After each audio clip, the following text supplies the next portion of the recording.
Είμαστε εκπαιδευόμενοι στα σχολεία δεύτερης εταιρείας. Ωραία. Λοιπόν. 1, 2, 3, play. Καλημέρα σας. Πιο δυνατά, δεν έχετε φάει μεσημεριανό. Καλημέρα.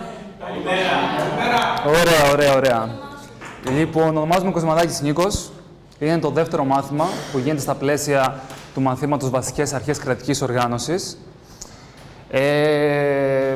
Το μάθημα αυτό γίνεται στα πλαίσια του σχολείου δεύτερης ευκαιρίας στα Ανώγια.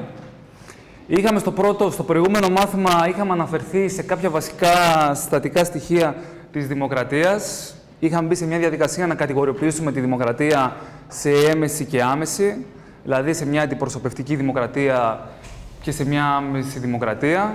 Και είχαμε αναφερθεί επίσης σε κάποιες διαφορές που έχει το δημοκρατικό πολιτικό σύστημα με κάποιες άλλες μορφές πολιτευμάτων, όπως είναι η ολιγαρχία, η τυραννία και πάει λέγοντας.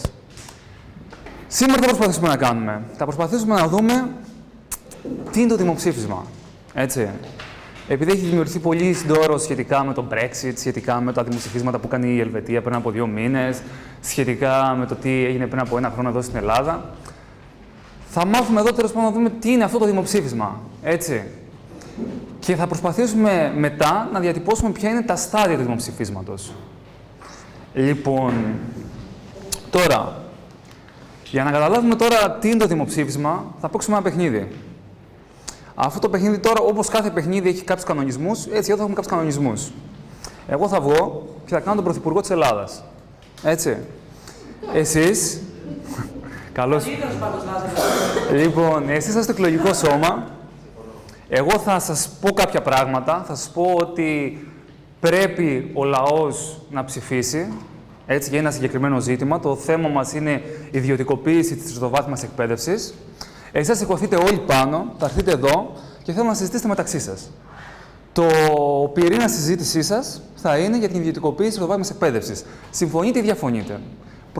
Η προσωπική άποψη του κάθε ενός είναι απολύτως σεβαστή και θα συζητήσετε. Θα σηκωθείτε όλοι πάνω εδώ και θα μιλήσετε. Αμέσως μετά θα μοιράσω στον καθένα αυτά τα φυλάδια, όπου θα εκφράσετε την πεποίθησή σας με ένα ναι ή ένα όχι, σχετικά με το αν συμφωνείτε ή διαφωνείτε με την ιδιωτικοποίηση της τριτοβάθμιας εκπαίδευσης. Λοιπόν, θα σας δώσω λίγο χρόνο να σκεφτείτε. Θα τα πάρω εγώ τα φυλάδια σας και στη συνέχεια εδώ στον πίνακα θα καταγράψω τις πεποιθήσεις σας. Συμφωνείτε ή διαφωνείτε. Και αμέσως μετά θα διατυπώσουμε τον ορισμό του δημοψηφίσματος.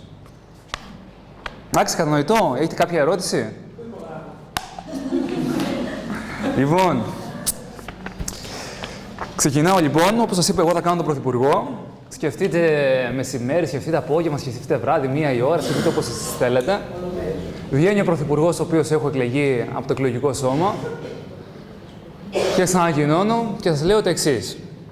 Ελληνίδες και Έλληνες, λόγω των συστηματικών μαθητικών κινητοποιήσεων και την αδυναμία να δώσουμε σαν κυβέρνηση μια ενιαία απάντηση στο μείζον ζήτημα της τριτοβάθμιας εκπαίδευσης, αποφασίσαμε να εμπιστευτούμε εσάς τους ίδιους. Αποφασίσαμε να εμπιστευτούμε τον ίδιο το λαό.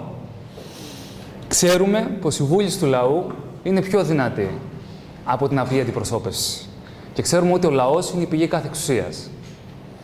Και επειδή ξέρουμε ότι το εκπαιδευτικό σύστημα χρειάζεται άμεση αναβάθμιση, πρέπει εσείς οι ίδιοι να αποφασίσετε εάν θα ιδιωτικοποιηθεί ή όχι. Η απόφασή σας θα κρίνει το μέλλον της επόμενης γενιάς. Η απόφασή σας θα είναι απολύτως σεβαστή. Σηκώνεστε τώρα όλοι πάνω, έρχεστε εδώ και συζητάτε μεταξύ σας με το αν συμφωνείτε ή διαφωνείτε με αυτό που είπα.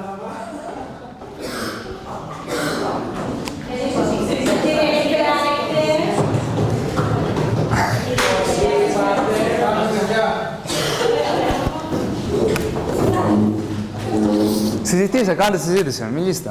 Λοιπόν, εάν η